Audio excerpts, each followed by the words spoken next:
আসসালামু আলাইকুম। আজকে আমি আপনাদের সাথে শেয়ার করব খুবই মজাদার এবং সুস্বাদু একটা রেসিপি, কাঁঠালের বিচি দিয়ে ডাল রান্না। কাঁঠালের বিচি দিয়েও যে ডাল রান্না করা যায় সেটা হয়তো বা অনেকেরই অজানা। তবে কাঁঠালের বিচি দিয়ে এভাবে ডাল রান্না করলে খেতে কিন্তু অসম্ভব মজার হয়। ঘরোয়া মশলায় খুবই অল্প উপকরণে আজকের এই ডাল রেসিপিটি আপনাদের সাথে শেয়ার করেছি। আশা করছি আপনাদের কাছে খুবই ভালো লাগবে।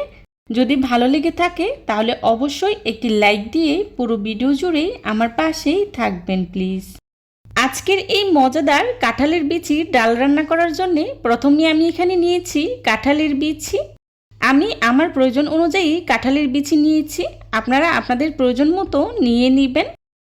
কাঁঠালের বিচিগুলোকে আমি খোসা ছাড়িয়ে উপরের যে লাল আবরণটা আছে সেটাকেও ছাড়িয়ে নিয়েছি।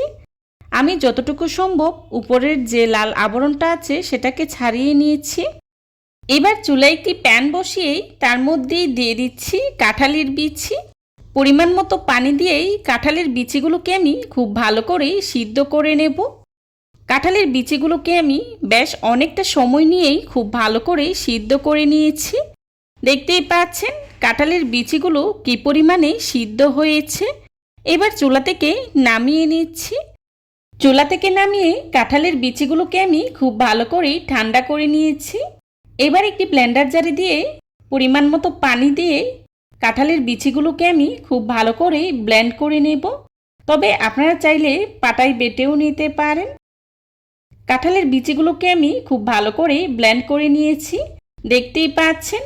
এবার আমি যে পাত্রে রান্না করব সেই পাত্রেই ঢেলে নিচ্ছি। কাঁঠালের বিচিগুলোকে ব্লেন্ড করার সময় প্রয়োজন মতো পানি দিয়ে ব্লেন্ড করে নিতে হবে। সেমভাবে আমি সবগুলো কাঁঠালের বিচি ব্লেন্ড করে নিয়েছি।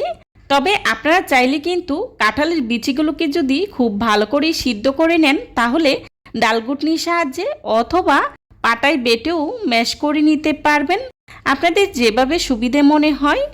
আমার সবগুলো কাঁঠালের বিচি ব্লেন্ড করে নেওয়া হয়ে গিয়েছে। এই পর্যায়ে ব্লেন্ডার জার ধুয়েই দিয়ে দিচ্ছি পরিমাণ মতো পানি। পানি দিয়ে আমি ডালটাকে খুব ভালো করে মিশিয়ে নেব। এখানে আপনারা ডালটাকে যে যতটুকু পাতলা বা ঘন রাখতে চান সেই অনুযায়ী পানিটা ব্যবহার করবেন। আজকের এই কাঁঠালের বিচির ডালটা আমি মাছের মাথা দিয়ে রান্না করব, তাই আমি এখানে নিয়েছি বড় সাইজের একটি মাছের মাথা।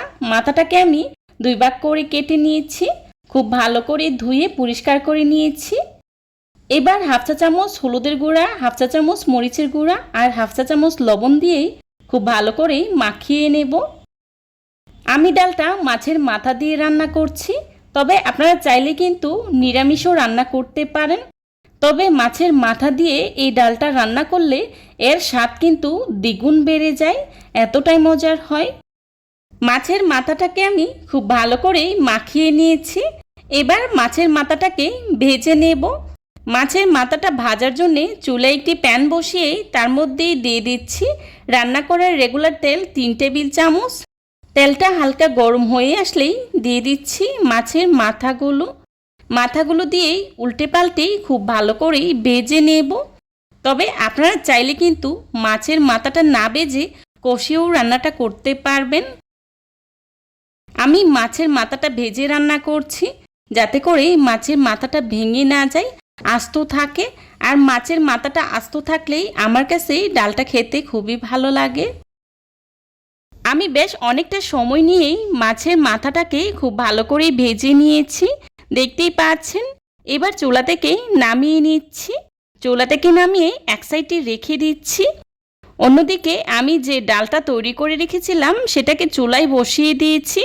তার সাথেই দিয়ে দিচ্ছি 1 চা চামচ হলুদের গুঁড়া আর দিয়ে দিচ্ছি লবণ 1 টেবিল চামচ। দিয়ে দিচ্ছি টমেটো বড় সাইজের 3টি আর দিয়ে দিচ্ছি কাঁচামরিচ 8-10টার মতো। এখন সবগুলো উপকরণ একসাথে খুব ভালো করে মিশিয়ে নেব। কাঁঠালের বিচির এই ডাল রান্নাতে অবশ্যই কিন্তু টমেটোটা ব্যবহার করার চেষ্টা করবেন, এতে করে ডালের স্বাদ কিন্তু দ্বিগুণ বেড়ে যায়, ডালটা খেতে খুবই ভালো লাগে। এই ডালটা রান্না করার সময় কিছুক্ষণ পর পর এভাবেই নেড়েচেড়ে দিতে হবে, না হলে কিন্তু প্যানে লেগে যেতে পারে। আমি কিছুক্ষণ পর পর ডালটাকে খুব ভালো করেই নেড়ে চেড়ে নিচ্ছি। আর এই কাঁঠালের বিচির ডালটা কিন্তু রান্না হতে খুব একটা সময় লাগে না। কাঁঠালের বিচিগুলো যেহেতু খুব ভালো করেই সিদ্ধ করা, তাই রান্নাটা অল্প সময়েই হয়ে যায়। দেখতেই পাচ্ছেন আমার রান্নাটাও প্রায় হয়ে গিয়েছে। এই পর্যায়েই দিয়ে দিচ্ছি আগে থেকে বেজে রাখা মাছের মাথা। মাছের মাথা দিয়েই নেড়েচেড়েই মিশিয়ে নিচ্ছি।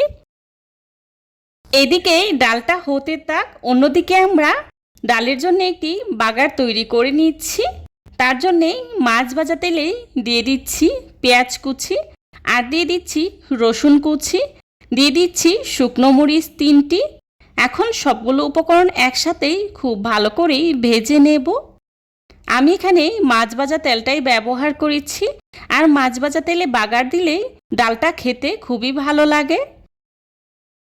আমি পেঁয়াজ রসুনটাকে খুব ভালো করেই ব্রাউন কালার করেই ভেজে নিয়েছি, দেখতেই পাচ্ছেন।